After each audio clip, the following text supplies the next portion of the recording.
Welcome back to Sky's the Limit podcast. I'm your host, Mike Doherty, and today we have Brent Bowers here. Brent Bowers is an investor and coach. He really focuses on buying and selling vacant land, so I'm really excited to have him on here. Brent was an Army officer with 8 years of service. Thank you for your service. And as I'm sure many Army officers do, they was spending a great deal of time away from his family and wanted to change that. So in a short period of time, he was able to expand his business, hire a team, and most importantly, spend more quality time with his family. So today we're really going to get into how Brent buys vacant land and resells that for a profit.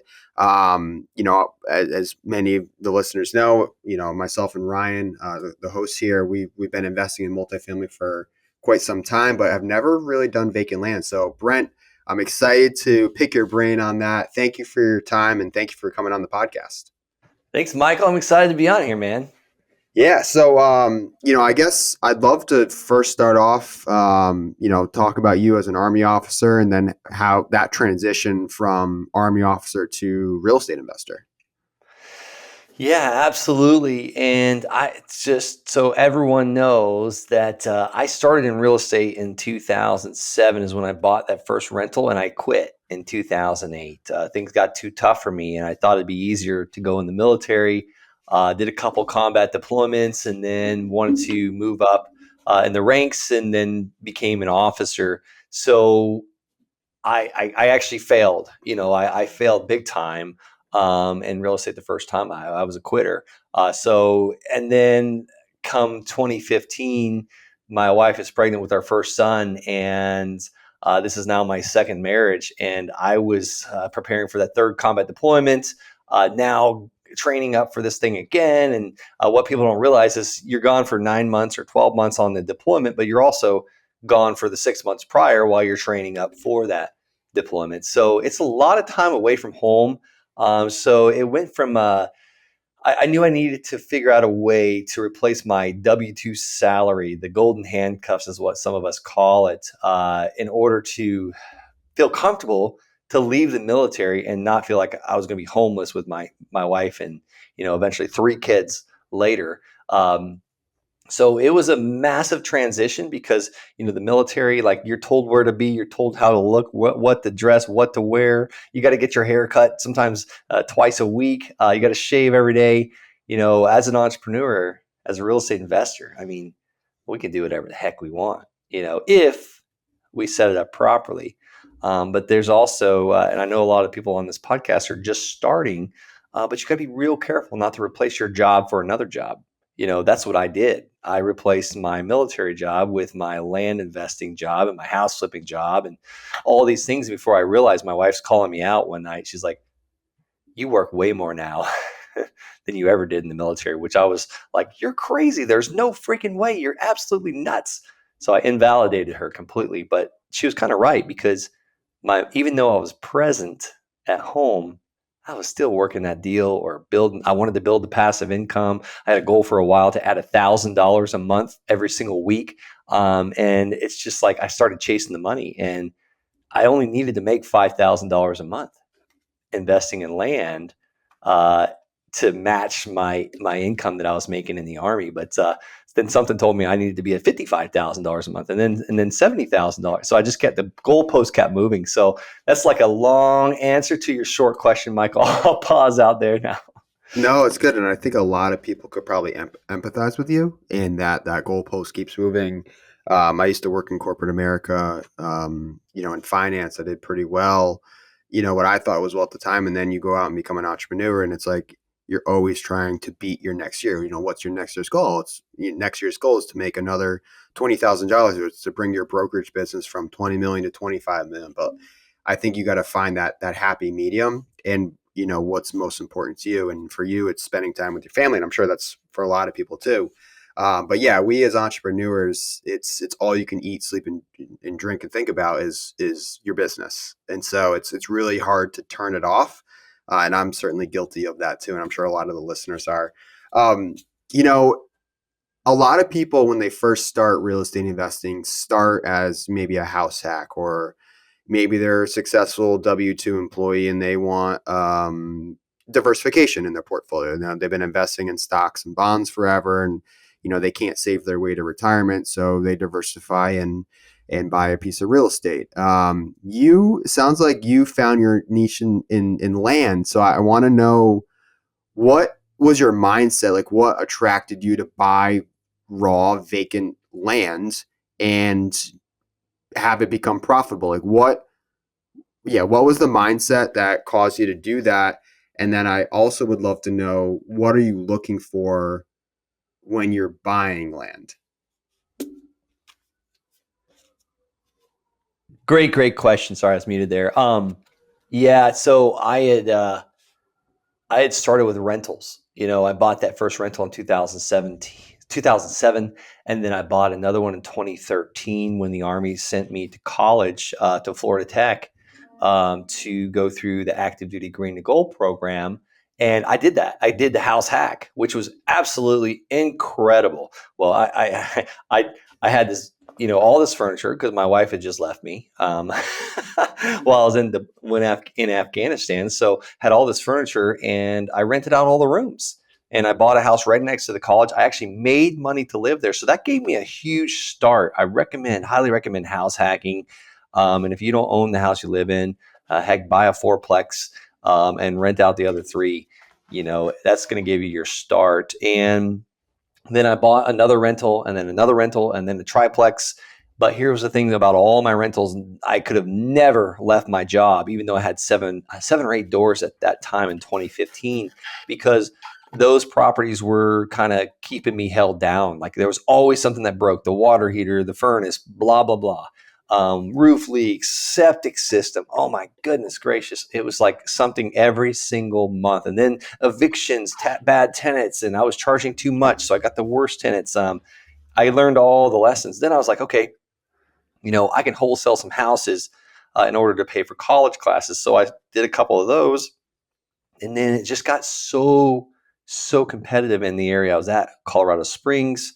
And then I was searching for answers, still searching for answers, listening to the 4 Hour Work Week, trying to figure out how to leave the military in the next 3 years, come 2015. And I found a podcast where the guy was talking about how he was buying vacant raw land and selling it like the next day and doubling his money. And I was like, I've never doubled my money ever in real estate. And now, granted, his profits were way smaller, but he was talking like $3, 4, 5, $7,000 profits. And I was like, oh my gosh, my bills are $4,500 a month. If I just did that every month, I could get out of the military. So I immediately took action that next day. And it might have been the same day, actually. I started sending a postcard that said, hey, my name's Brent. I'd like to buy your land in El Paso County, Colorado. If you're interested in an all cash fair price offer, call me or text me. God bless you. And if anybody wants a copy of that postcard, just go to thelandsharks.com/postcard, and you can get a copy. But who was I sending that letter to? I was sending that letter to, I called the county, and this took like 3 or 4 phone calls. I don't want to make this sound easier than what it really is. It took like 3 or 4 phone calls, and I still remember her name at the county, Cindy. And I said, hey, I'm trying to get the tax delinquent list. I want to buy land from people and pay the back taxes. And she goes, okay. So she sent me this list, after a couple calls, actually. Finally, she's like, okay, yeah, I got it. She thought I wanted to buy the tax certificates, like pay the back taxes and get a return on investment for my money. Heck no, I didn't have any money to spend on this land, which was just sad to say. I had enough money to maybe send some letters. So what I got was the county held tax lien list. She still didn't know what the heck I wanted. I got the county held tax lien list. Basically, this means that these are the tax certificates that were not purchased, that were still for sale. So I mailed all these people, and they start calling me. They're like, yeah, I'll sell the land to you. $285 for the first one is the one that the guy quoted me. He's like, yeah. And it was really what he owed on the back taxes. And I had no clue what I was looking at. So that's kind of how it started. Wow, a lot to unpack there. So, yeah, no, it's never as easy as a lot of people, either gurus, commercials make it seem. So what was the actual first, like, tell me the first story or example of when you bought your first piece of land and when you flipped it. Yeah, and let me tell you that the process has absolutely gotten way better than this and improved, and way better numbers, way better system. But yeah, the first one, that guy, he was a retired CPA and super just nice gentleman. And I talked to him over the phone. I said, "Hey, is it okay if I go and look at it over the weekend? I'm in the military." He's like, "Sure, sure, no problem." So me, my wife, my newborn son, and one of my Army officer buddies rode out there to Palmer Lake, Colorado, checked out the land, and I was like, "This is just magnificent." Turns out the land was not buildable actually, because of one ingress, one egress. So basically, the city wouldn't allow people to build on that street because the firefighters could potentially get pinned down. But I'm looking at these $1 million homes like the next street over. So I knew there had to be some potential, but I didn't know what the heck I was doing. So I was like, well, maybe a real estate agent will know how to price this because I have no clue. Like $285 was a stretch for me. I was not going to spend that on a piece of dirt, because I literally had a mortgage payment due in a couple days, diapers, all that stuff, baby food. So I called the real estate office really close to the land, and I asked the agent that answered the phone. I was like, "Hey, here's what I'm looking at." She was very familiar with it, actually. She knew what I was talking about. And I was like, "What's the blowout price? What's the get her done now price? What could you sell this for quickly if you listed it for me on the MLS?" And she's like, $10,000 easy. And I was like, "What? You're kidding me." So I thanked her for her time. And I was trying to get off the phone with her. And she said, "What if I bought it from you?" And I was like, "Okay, sure." So long story short, she knew what she was doing. She offered me $5,000. I said, "Send the contract. I'll let you know when I own it." I said, "When do you want to close?" She said, "Next week. We can close next Wednesday." And I said, "Awesome. Let's plan on it." So I called the seller back and I said, "Hey, can I pay you Tuesday?" He said, "Sure, whatever." I paid him a check on Tuesday. I got a quit claim deed from that gentleman. We met at the coffee shop outside the military base, and I didn't do any title search, no title insurance, which was dumb on my part. But thank God there was no problems with it. And I took that deed, that quit claim deed, to the title insurance company, land title insurance company, on Tuesday night, and I went and picked up my certified check on Wednesday night for $5,000, and that one deal changed my life. So you bought a piece of land for just under $300 and you turned around and sold it to a local agent for $5,000. You got it. I'm not that good at math, but I think that's a pretty good return on your investment. It was smoking hot, unbelievable, and Oh it my just got God, that's better. Each wild. deal got Again, better.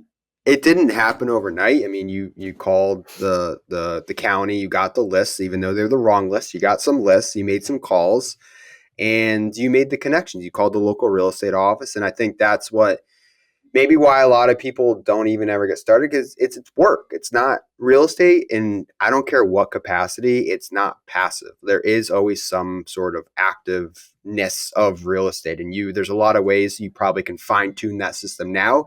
Maybe you have a VA from doesn't matter where you have a virtual assistant making those calls for you on that list now. Maybe you have, we talk about your team. I definitely want to talk about building a team, but you have people in places to make that more synchronized now.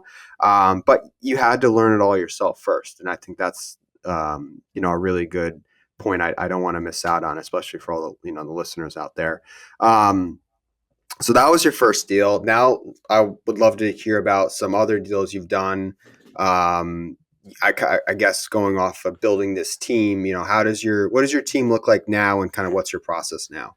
Yeah, I've expanded and I've contracted multiple times with my team.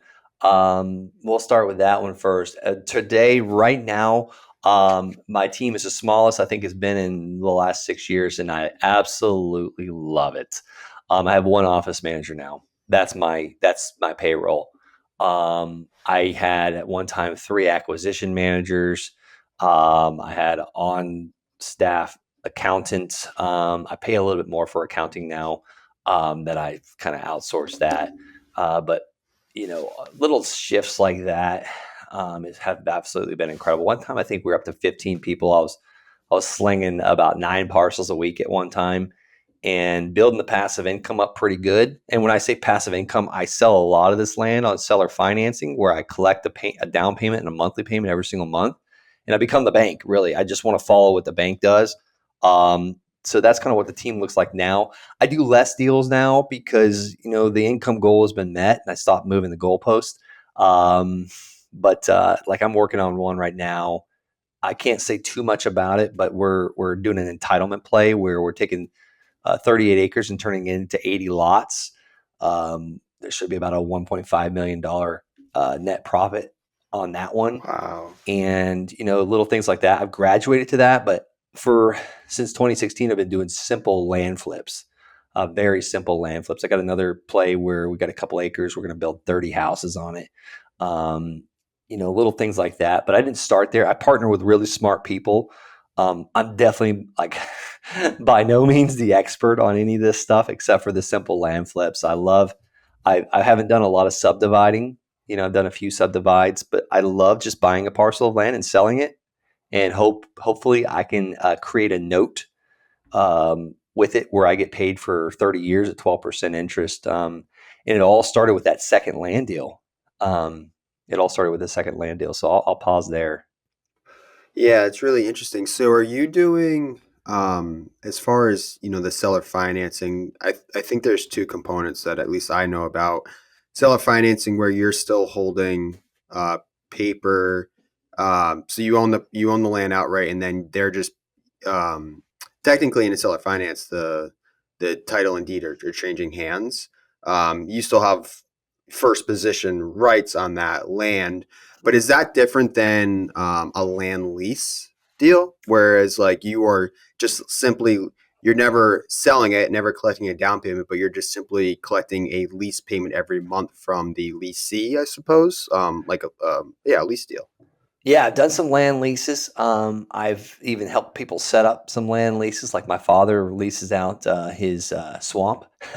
Okay. He's got like 10, 11 acres in Florida that he leases out for $6,000 a year for hunting, and it's surrounded by state land. I used to lease out one of my pastures um, on some land I had for many years. We finally sold it on seller financing, and then that buyer actually died, and then his siblings, brother and sisters, got it, and they ended up paying me off for that land.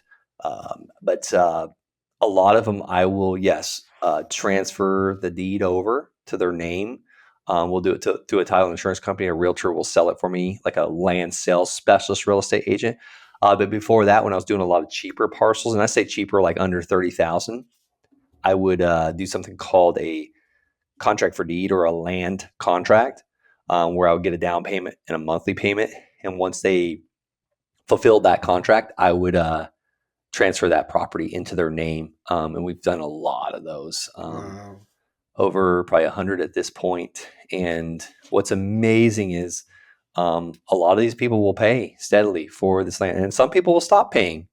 And this is kind of the sad part about the land business. But once they stop paying, we got to take the land back. If they're not communicating with us, sometimes we help them sell it, and we'll have to sometimes take that land back into simple paperwork, and we'll resell it.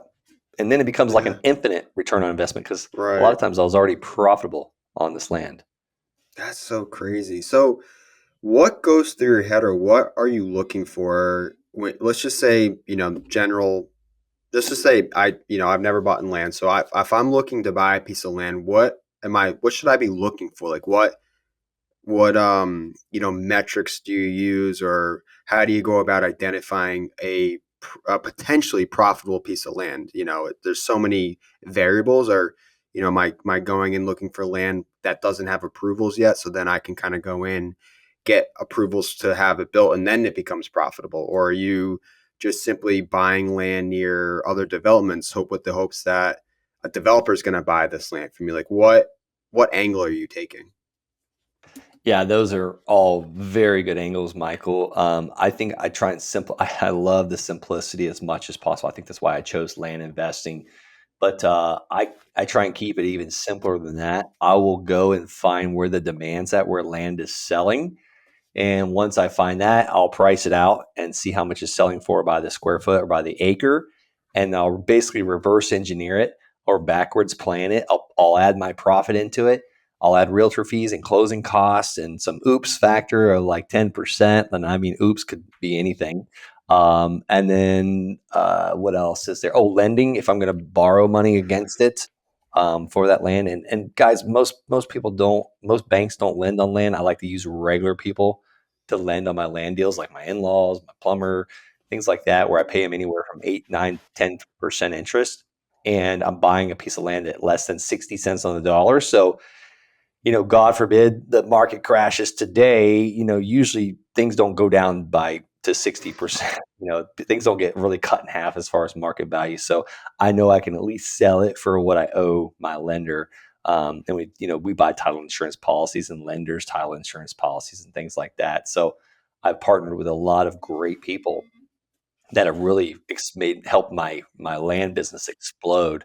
Um, but yeah, we keep it simple. I see what the land's selling for, I get it for less, and I sell it for what it's worth. And if I can offer seller financing, I open the buyer's pool like crazy. Because here's the thing: I'm offering someone affordable payments to get in to own a piece of American land that they're one day going to maybe build their dream home on, or their cabin, or just own a piece of land to ride four-wheelers on and dirt bikes and just recreate on it.